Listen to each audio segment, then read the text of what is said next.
പഠിപ്പൊക്കെ ഉള്ളവരാണ്. ഈ സിനിമയെ പറ്റി എന്തെങ്കിലും പറയാനുണ്ടോ? ഈ സിനിമ എന്താ സൂപ്പർ സിനിമയല്ലേ, ഞാൻ അഭിനയിച്ചാണ്. നല്ല വേഷമാണ് ചെയ്യുന്നത്, നല്ല അഭിനയിച്ചു, നല്ല പടമാണ്. അപ്പൊ അതിന്റെ പ്രിവ്യൂ ഷോ ആണല്ലോ നടക്കാൻ പോണത്. അപ്പൊ ഈ സിനിമയെ പറ്റി ജനങ്ങളോട് എന്താണ് പറയാനുള്ളത്? ഈ പടത്തിൽ ഒരുപാട് കാര്യങ്ങൾ മെസ്സേജുകൾ മനസ്സിലാക്കാനുള്ളതുണ്ട്.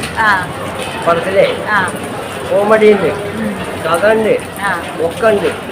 പന്ത് കളീനെ പറ്റിയിട്ട് കുറേ കാര്യങ്ങൾ മനസ്സിലാക്കാനുണ്ട്.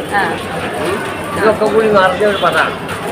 ഇപ്പൊ ഫുട്ബോൾ എന്ന് പറഞ്ഞു കഴിഞ്ഞാൽ പിള്ളേർക്കൊക്കെ ഒരു തരം ഭ്രാന്ത് പോലെയാണല്ലോ. അത് ഭ്രാന്തൊന്നുമില്ല, അത് കളി എന്ന് പറഞ്ഞാലേ നല്ലതാണ്.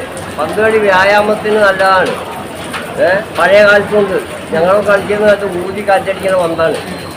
ചാക്ക് വായിട്ട് കാലൊക്കെ അടിച്ചു കഴിഞ്ഞാൽ കാല് കൊടുക്കും. ഇന്ന് പിന്നെ പന്ത് തൊടുമ്പോഴും പോയി. അങ്ങനെയൊക്കെയുള്ള വ്യത്യാസമാണ്. ഞങ്ങളൊക്കെ അന്ന് കളിച്ചിരുന്ന ആൾക്കാരാണ്. സെൻട്രൽ ഫോർവേഡൊക്കെ ആയിട്ട് കളിച്ച ആളായിരുന്നു.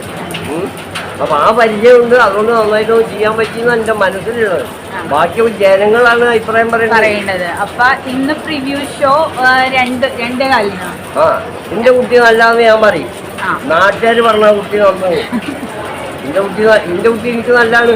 നാട്ടുകാർക്ക് പടക്കാൻ എന്തെങ്കിലും നാട്ടുകാർ പറയണത് നല്ല കുട്ടിയാണ്. അപ്പോഴേ കുട്ടിയാവും. അപ്പൊ സിനിമ എല്ലാരും കാണണം. എല്ലാരും കാണുക. ജൂലൈ 3-ാം തീയതിയാണ് സിനിമ ജനങ്ങൾക്ക് വേണ്ടിയിട്ട്.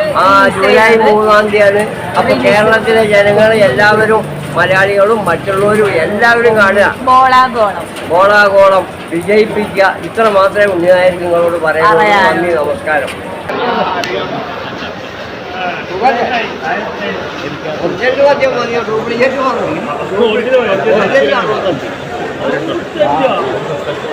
ഞാൻ ഇംഗ്ലീഷുകാരുടെ മോഡലെ കൊടുത്താൽ 81 പറയും. അത് എന്താ അറിയോ, 81 പറയുമ്പോൾ ആൾക്കാരെ മര്യാദ കിട്ടുമല്ലോ. അത് വയസ്സനാണ്, എനിക്കെന്റെ കാര്യം അതിന് വേണ്ടിയിട്ട് പറഞ്ഞ 65 ഒറിജിനൽ കാണിച്ചില്ല. വളരെ പിന്നെ കാണുന്നുണ്ടോ? ഞാനത് സപ്പോർട്ട് ചെയ്യുന്നുണ്ട്. ആൾക്കാർ പണ്ടിങ്ങനെ അത് ഇത് പറയും. നിങ്ങൾക്കൊരു വാള കണ്ടാൽ മനസ്സിലാവും ജീവാനാണോ ജാപ്പാനാണോ പെട്ടെന്ന്. പ്രായമാണോ? അത്ര ഇഷ്ടപ്പെട്ട ഒരു സിനിമ അങ്ങനെ അഭിനയിക്കാണ്. അങ്ങനെ പടം. പിന്നെ വേറൊരു പടം വർക്കിംഗ് ഡബിങ് അല്ലാതെ ബാക്കിയൊക്കെ കഴിഞ്ഞ് അങ്ങനെയുണ്ട്. പിന്നൊരു പടം മൊത്തം 4 ഈ വർഷമുണ്ട്. ഉണ്ടാവണം പറയുമ്പോഴേക്കും. ഇപ്പൊ ഷൂട്ടിംഗ് നടന്നുകൊണ്ടിരിക്കുന്നുണ്ട്. 8 മാസം ഗർഭമുള്ളപ്പോ കുട്ടിക്ക് പേരിടാൻ പറ്റുമോ? സെലക്ട് ചെയ്തേക്കാലോ. രണ്ടുപേര് ആണാണെങ്കിലും പെണ്ണാണെങ്കിലും രണ്ടുപേര് സെലക്ട് ചെയ്തേക്കാലോ. ജനിച്ചിട്ട് എന്താണെന്ന് തീരുമാനമായിട്ടേ പറ്റുള്ളൂ. അതിന് ജീവൻ ചങ്ങന്തിക്കും ആകണ്ടോ? അതിനൊന്നും മാർഗമില്ല. ആലോചിച്ച് നമ്മൾ വിചാരിക്കുന്നത് ദൈവം തമ്മിലാണ് ഇതൊക്കെ നടത്തേണ്ടത്. നമ്മൾ പകുതി, ദൈവം പകുതി. അത്രതന്നെ. പിന്നെ ഈ എടുക്കണവനും ചെയ്യണവനൊക്കെ ഭാഗ്യം വേണം, അഭിനയിക്കണവനും ഭാഗ്യം വേണം.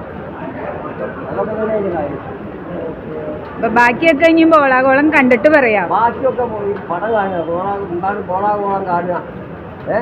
ഞാൻ നേരത്തെ പറഞ്ഞല്ലോ, എൻ്റെ കുട്ടി വലുതാന്ന് ഞാൻ പറഞ്ഞോണ്ട് കാര്യമുണ്ടോ? നാട്ടുകാർ പറയണം നന്ന്. കുഞ്ഞായിരങ്ങളെ കുട്ടി നന്ന് നാട്ടുകാർ പറയണം. അതാണ്. ചേട്ടന് ഇതിൽ ഫുട്ബോൾ കളിക്കുന്നുണ്ട് എന്നൊക്കെ പറയുന്നുണ്ടല്ലോ. അപ്പോൾ ഞാൻ പഴയ സെൻട്രൽ ഫോർവേഡായിട്ട് കളിച്ചിരുന്ന ആളാണ്. അപ്പൊ ഇതിലുണ്ട്. ഇതില് ഫുട്ബോൾ കളിക്കണ്ട. ഇതിന്റെ റെഫറി ആയിട്ടാണ്. ഇതില് റെഫറി ആണ് അല്ലേ? വയസ്സ് എത്ര ഉണ്ടെന്ന് പറയാൻ പറ്റുമോ?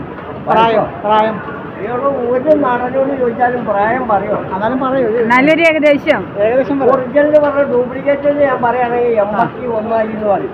ഒറിജിനൽ വയസ്സ് 65. ഇതാണ് സത്യം. ഞാൻ എല്ലാവരും ചോദിച്ചിട്ടുണ്ടെങ്കിൽ 81 അറിയും. ഞാൻ സത്യം വേണ്ട.